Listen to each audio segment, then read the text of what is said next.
할렐루야. 오늘도 예배 자리에 나오신 여러분에게 하나님의 크신 은혜와 또한 성령 충만함이 함께 하시기를 간절히 소망합니다. 저는 오늘 제자들의 발을 씻기다라는 제목으로 함께 말씀을 나누려고 합니다. 오늘 말씀의 주된 포인트는 어디에 있냐면 발에 있습니다. 그래서 발에 관한 것을 좀 생각해보고 이제 말씀을 나누려고 하다 보니까 제가 군대에 있을 때의 또 생각이 나더라고요.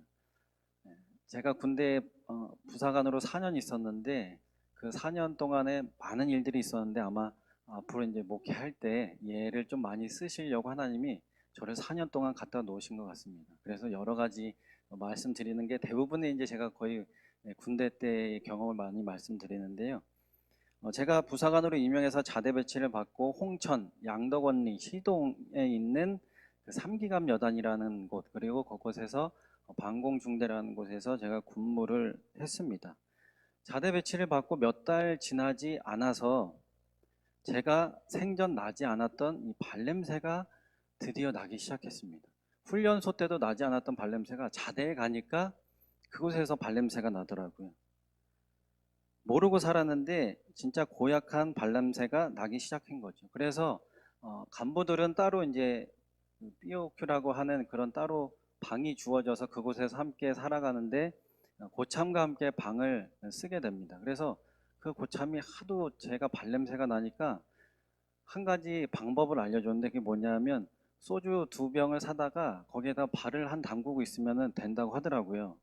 그래서 진짜 될까라는 마음도 있었고 그래도 한번 고참이 이야기하는 거니까 한번 해보자라는 마음이 있어서 소주 2병을 사가지고 대야에다가 부어놓고 변기에 앉아서 발을 담근 다음에 1시간 정도 있었던 것 같습니다. 1시간이 좀 넘게 있었는데 그 뒤에 정말 거짓말이 아니라 발냄새가 없어졌습니다.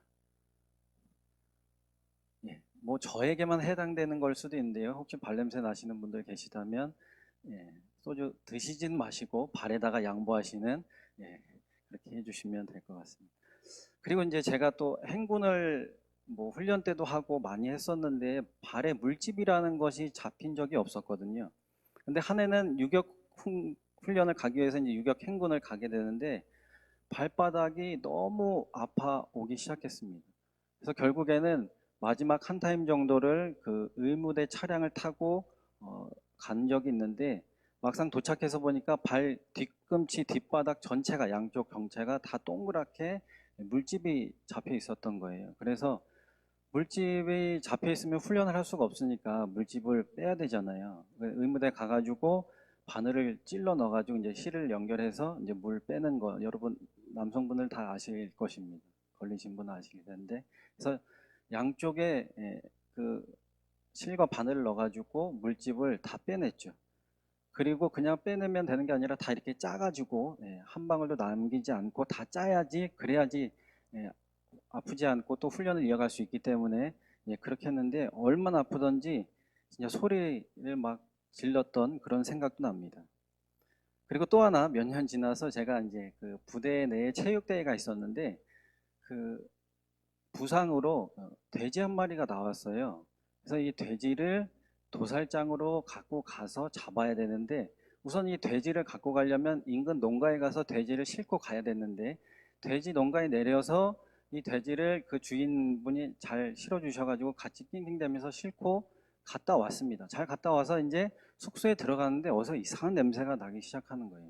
생각해 보니까 군화에 그 돼지 농장에 들어갔던 이 돼지의 그런 오물들 이런 것들이 이제 백인 거죠. 그래서 저는 대수롭지 않게 생각하고 그냥 분할을 세제로 씻고 그냥 가만히 놔뒀는데 이 냄새가 거짓말 안 하고 일주일 이상 가더라고요. 아무리 뭐 향수를 뿌리고 뭘 해도 이 돼지 똥 냄새라고 하죠. 흔히 이 똥 냄새가 전 너무 이 지독한지 처음 알았습니다. 그래서 한 일주일 이상을 그냥 그 분할을 씻지도 못하고 밖에다가 이렇게 내놓고 말린 다음에 일주일 지나니까 조금씩 빠지기 시작하더라고요. 그래서 사용했던 적이 있습니다. 제가 이제 발에 관한 것들 참 몇 가지 말씀드렸는데 이처럼 우리의 신체는 사실 다 소중하죠. 뭐 발만 힘들고 고생스럽고 이런 게 아니라 우리 신체는 다 소중합니다. 그러나 그 중에서도 가장 소중하면서 그리고 가장 고난을 받는 부위를 하나 꼽자고 한다면 분명히 발을 꼽을 수 있다라는 것이죠. 오늘 본문에서도 보면 예수님은 제자들의 어디를 씻기냐? 발을 씻기셨습니다. 손을 씻기신 것도 아니고 얼굴을 씻기신 것도 아니고 더럽고 냄새나는 그리고 먼지가 많이 묻어있는 제자들의 발을 씻겨 주셨다라는 것이죠. 왜 발을 씻겨 주셨을까요? 당연히 이 발이 중요하기 때문입니다. 발이 있기에 제자들은 이곳저곳을 다닐 수 있습니다. 또한 발이 있기에 복음을 전할 수 있기 때문이죠. 그래서 이사야 52장 7절에는 좋은 소식을 전하며 평화를 공포하며 복된 좋은 소식을 가져오며 구원을 공포하며 시온을 향하여 이르기를 내 하나님이 통치하신다 하는 자의 산을 넘는 발이 어찌 그리 아름다운가 라고 하면서 발의 중요성 그리고 발이 또 아름답다라는 것으로 표현해 주고 있습니다. 그리고 무엇보다도 발이 땅을 밟고 있는 육신의 생활을 하기 때문에 예수님은 제자들의 발을 씻기신 것이죠. 오늘 본문 9절에서 10절 말씀을 보면 시몬 베드로가 이르되 주여 내 발뿐 아니라 손과 머리도 씻어 주옵소서. 예수께서 이르시되 이미 목욕한 자는 발밖에 씻을 필요가 없느니라. 온 몸이 깨끗하니라. 너희가 깨끗하나 다는 아니니라 하시니라고 말씀하셨습니다. 우리가 예수님을 믿고 거듭나는 삶을 살아간다 할지라도 아직까지도 우리의 육신은 저 하늘나라에 있는 것이 아니라 이 땅의 삶을 살아가고 있다라는 것이죠. 그래서 이 세상을 버타며 삶을 살아가고 있습니다. 그러니 당연히 여러 가지 시험과 유혹을 우리는 맞닥뜨리게 되는 것이죠. 그것들이 아직까지도 우리를 기다리고 있는 것입니다. 그래서 예수님은 이것을 아시고 발을 씻어주신 것이죠. 매일매일 주님 앞에 우리의 죄를 씻어내야 하는 것과 마찬가지로 그런 의미를 담아서 제자들의 발을 씻어주신 것입니다. 이처럼 발의 중요함을 아셨던 예수님은 제자들의 발을 씻기시는 것을 통해서 우리에게 깨달아야 할 것 몇 가지를 알려주셨습니다. 오늘 그것에 대해서 이 시간 함께 나누고 깨닫는 시간 되시기를 바랍니다. 첫 번째로 제자들의 발 씻김을 통해서 예수님의 사랑을 우리가 깨달아야 한다라는 것이죠. 1절 말씀을 보면 유월절 전에 예수께서 자기가 세상을 떠나 아버지께로 돌아가실 때가 이른 줄 아시고 세상에 있는 자기 사람들을 사랑하시되 끝까지 사랑하시니라 라고 말씀하셨습니다. 먼저 예수님은 세상에 있는 자기 사람들을 사랑하셨다라고 말씀하고 있죠. 자기 사람들이라고 하면 누구를 먼저 이야기할까요? 당연히 3년 동안 함께했던 이 제자들을 말하고 있습니다. 평생 천한 어부로서의 일을 해야 했던 사람들, 그리고 같은 동족으로부터 욕을 들었던 세리장, 그리고 부유했던 사람, 그리고 평범했던 자들이 예수님의 부름에 모든 것을 버려두고 예수님을 쫓아갔습니다. 그리고 예수님을 3년 동안 따라다니면서 때로는 혼나기도 하고 때로는 놀라운 이적을 경험하기도 했으며 놀라운 사랑과 돌보심을 받았던 자들이 바로 누구였냐? 제자들이었다라는 것이죠. 그리고 예수님을 그 다음 믿은 자들을 또한 자기 사람들이라고 말씀하시는 것입니다. 예수님을 믿는 자들은 어떤 자들이냐? 예수님께 병 고침을 받았던 자들이고 또한 죽었다가 살아난 자들입니다. 그리고 가르침을 받고 깨달음을 얻는 자들이 이에 해당하는 것입니다. 그리고 더 나아가 세상에 있는 모든 사람들까지도 예수님은 어떻게 하셨냐? 사랑하셨다라는 것이죠. 모두가 하나님의 자녀들이기 때문입니다. 그래서 우리는 혹여나 우리의 편협한 시각을 가지고 우리만의 사랑을 하고 있지는 않은지 돌아보아야 한다는 것이죠. 우리 믿는 형제 자매만 사랑하고 있지는 않은지, 그리고 우리 교회만을 사랑하고 있는 그런 모습은 또한 없는지를 우리는 돌아보아야 한다라는 것입니다. 그래서 이것에만 빠진다면 세상을 향해서 이 사랑을 전하고 증거할 수가 없다라는 것이죠. 그래서 우리는 예수님처럼 모든 사람들을 사랑해야 하는 것입니다. 나의 가까이 있는 내 옆에 있는 사람만 사랑해서는 안 되고 나와 원수된 자까지, 그리고 저 멀리 이름 모를 그 사람까지도 우리는 사랑해야 한다라는 것이죠. 다음으로 예수님의 사랑은 어떤 사랑이냐? 끝까지 사랑하시는 사랑이었다라는 것입니다.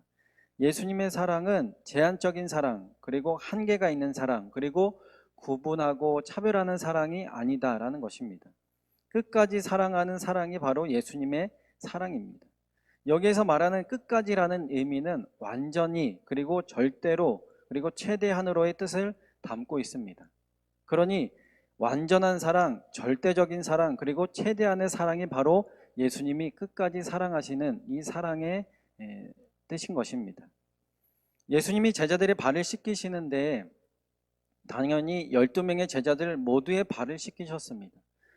우리의 생각으로 10명 씻기시는 것은 이해가 갑니다. 그나마 좀 이해를 해줄 수 있다면 10명은 씻기시는 것 이해해 줄 수 있습니다라고 할 것 같아요. 그런데 2명은 씻기지 말아야 하는 것 아닙니까? 가룟 유다, 예수님을 배반한 제자였죠.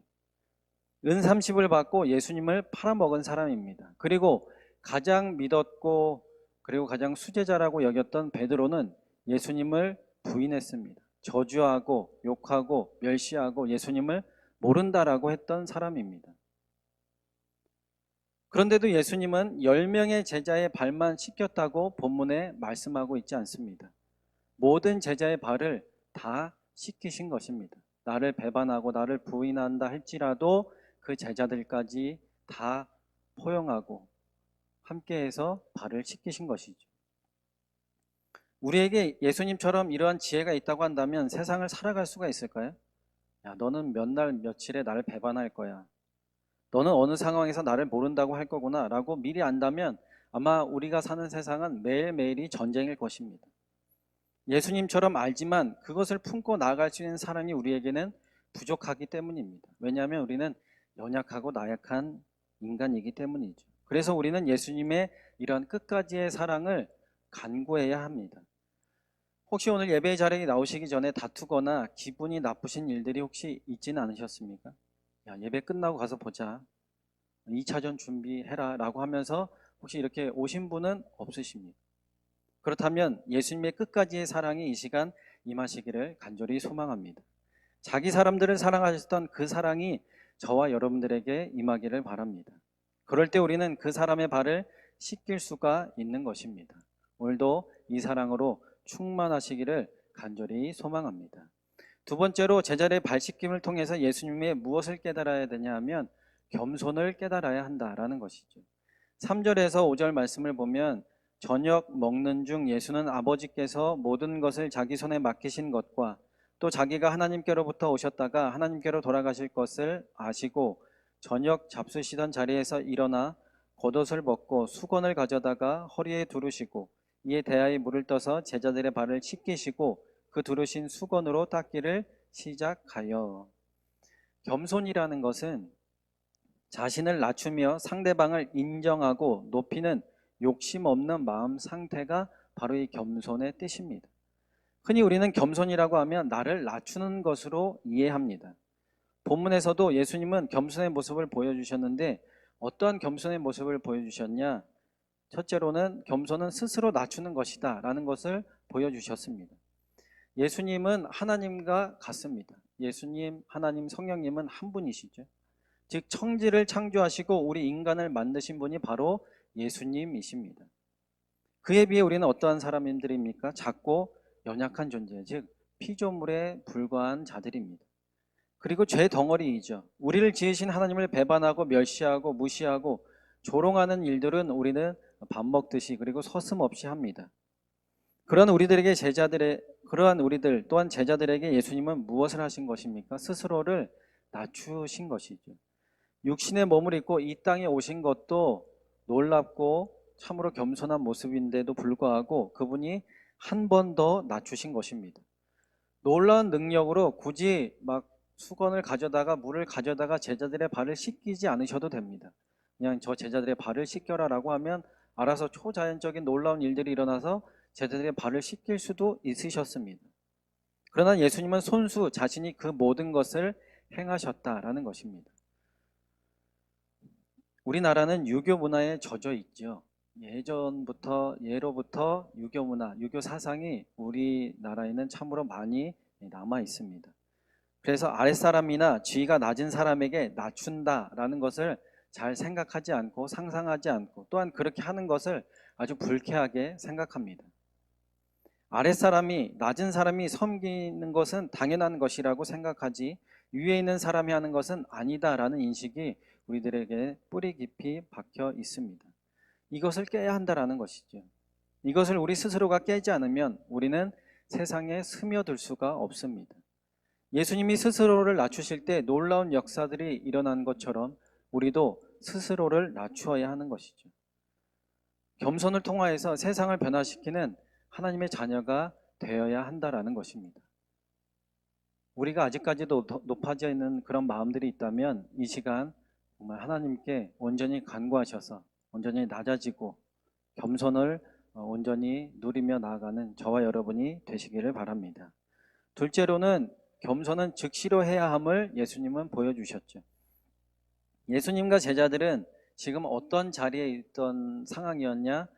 식사의 자리에 있었습니다.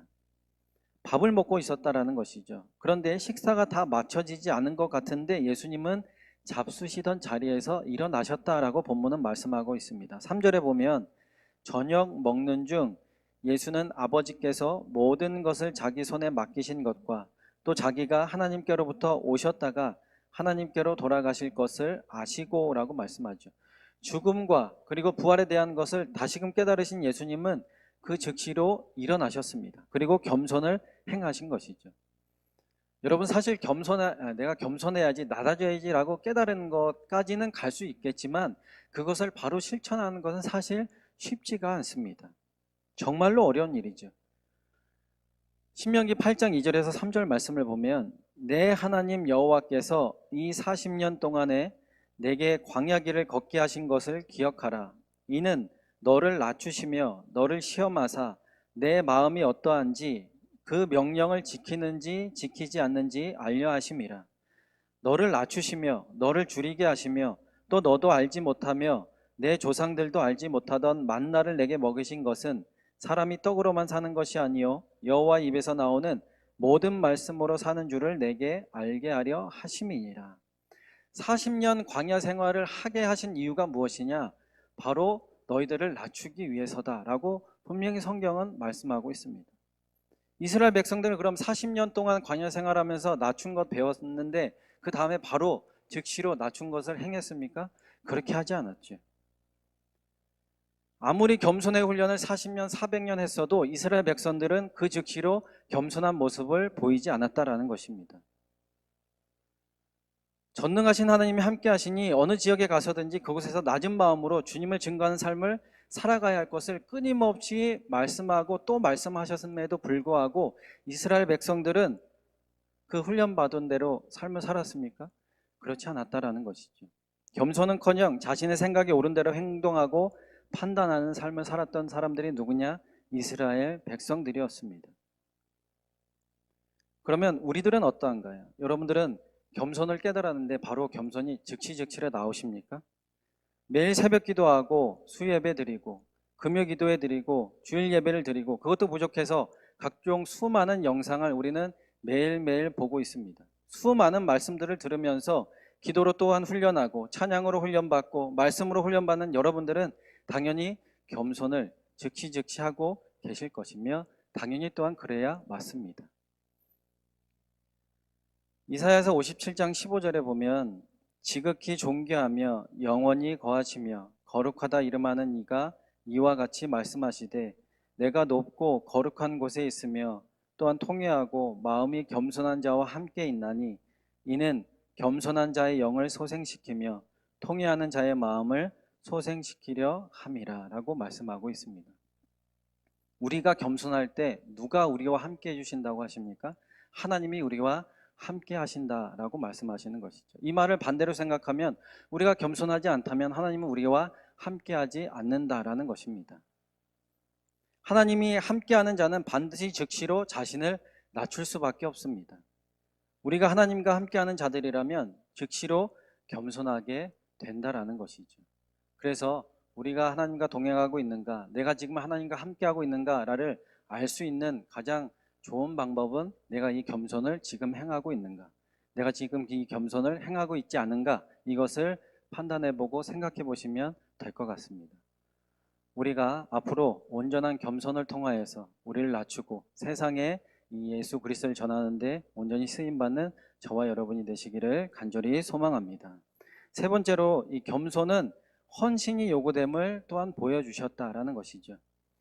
말로만 겸손을 행할 수 없습니다. 겸손 뒤에 바로 따라오는 것이 있는데 그것은 무엇이냐면 헌신이 바로 뒤따르게 됩니다.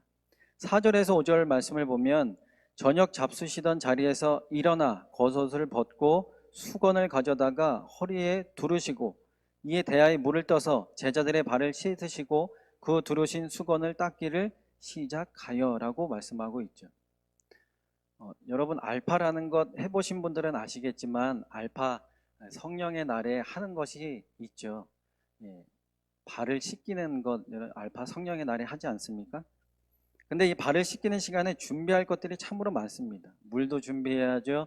대야도 준비해야죠. 수건도 준비해야죠. 그리고 또한 양말 한 켤레도 또한 준비해야죠. 물론 하시는 분들은 딱 그 자리에 앉아 있으면 되지만 그것을 위해서 수많은 사람들이 다 준비시켜 놓고 그것을 진행하는 것을 하신 분들은 아실 것입니다. 여러 가지 과정과 준비가 되어 있어야 합니다. 그런데 오늘 예수님은 12명의 제자의 발을 씻기는데 그 옆에서 누가 돕는 사람이 있었을까요? 아마 돕는 자들이 없었을 것입니다. 오로지 예수님 혼자서 12명이나 되는 제자들의 발을 한 명씩 정성을 다하여서 씻기신 것입니다. 한 명의 발을 씻기고 다른 사람의 발을 씻기기 위한 준비의 시간까지 최소한으로 잡았을 때 10분이라고 잡는다면 12명의 발을 씻기는데 몇 분이 소요될까요? 120분이라는 시간이 소요됩니다. 120분이면 우리가 60분이 1시간이니까 2시간, 최소한 잡아도 2시간 동안 예수님은 무엇을 하신 것이죠? 헌신을 하신 것입니다. 2시간 동안 제자들의 발만 씻기신 것입니다. 노동이라고 해도 과언이 아닐 것입니다. 그럼에도 예수님은 그 시간이 지루하거나 힘들거나 고통의 시간이 되지 않았다라는 것입니다. 기쁨으로 또한 사랑의 마음을 다해서 깨끗하게 한 발 한 발, 한 제자의 발을 깨끗하게 씻기실 것입니다. 지난번에 우리가 마르다의 헌신에 대해서 잠깐 나눈 적이 있죠. 예수님께 대한 깨달음을 있었던 이 마르다는 잔치가 진행되는 동안에 열심히 음식을 만들었습니다. 힘들거나 지치지 않았죠. 오히려 겸손함과 헌신의 마음으로 그 모든 일을 마르다는 묵묵하게 감당했던 것입니다. 예수님을 인격적으로 만나게 되자 온전히 겸손을 깨닫게 되었고 그 즉시로 겸손을 행하면서 온전히 헌신의 삶까지 나아가게 된 것입니다. 때로는 우리에게 이런 마음이 들 때가 있습니다. 왜 나만, 왜 우리만 이라는 생각이 들 때가 있죠. 왜 나만 계속 헌신해야 되지? 왜 우리만 계속 헌신해야 되는 거지? 라는 이런 마음이 우리 마음속에 들어올 때가 있다는 것입니다. 그럴 때 우리는 빨리 마음을 돌이켜야 합니다. 이만큼 하나님이 나를 사랑하시는구나. 이만큼 하나님이 우리를 사랑하시는구나 라는 것으로 빨리 마음을 돌이키고 하나님께 나아가야 하는 것이죠. 더 하나님께 은혜를 받자, 더 하나님의 사랑을 받는 우리가 되자라는 믿음의 고백이 저와 여러분들에게 있어야 한다라는 것입니다. 그럴 때 분명히 하나님은 우리에게 놀라운 역사를 허락해 주실 줄로 믿습니다. 그래서 온전히 예수님의 겸손을 통하여서 우리 또한 겸손해지고 헌신의 자리에까지 나아갈 수 있는 저와 여러분의 복 있는 삶이 되시기를 예수님의 이름으로 간절히 소망합니다. 세 번째로 제자들의 발 씻김을 통해서 예수님의 본을 우리는 깨달아야 한다라는 것이죠.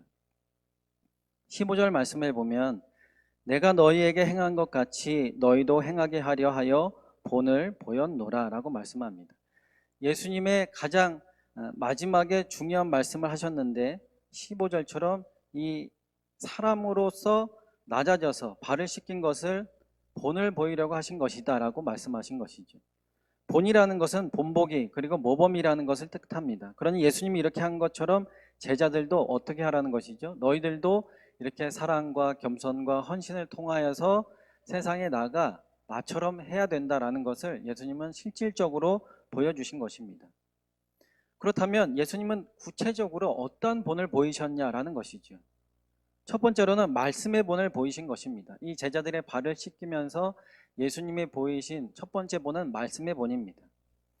예수님이 이 세상에 탄생하신 것부터가 사실 말씀으로 이루어졌음을 우리는 알고 있습니다. 마태복음 1장 21절에서 22절의 말씀을 보면 아들을 낳으리니 이름을 예수라 하라. 이는 그가 자기 백성을 그들의 죄에서 구원할 자이심이라 하니라.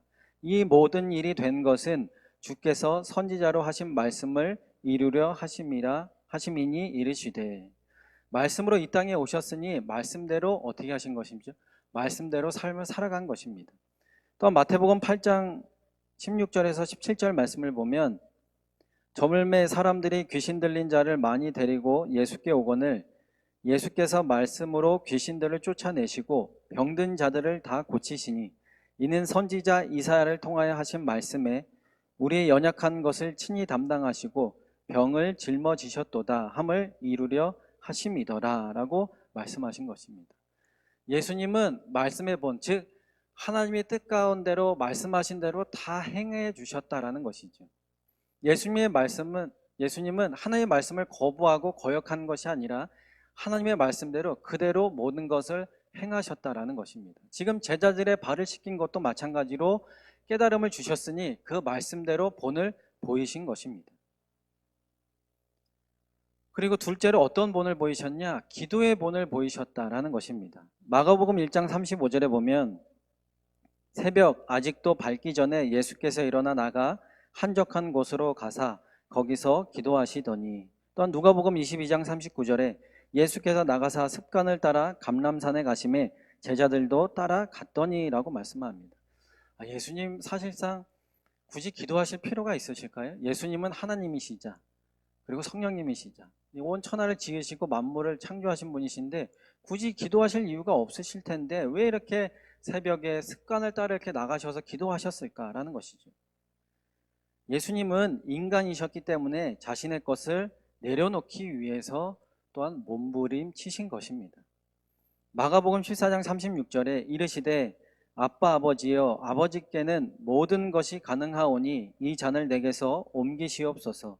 그러나 나의 원대로 마시옵고 아버지의 원대로 하옵소서 하시고, 이처럼 자신의 마음대로 기도하지 않으시고 온전히 누구의 뜻을 구하셨냐?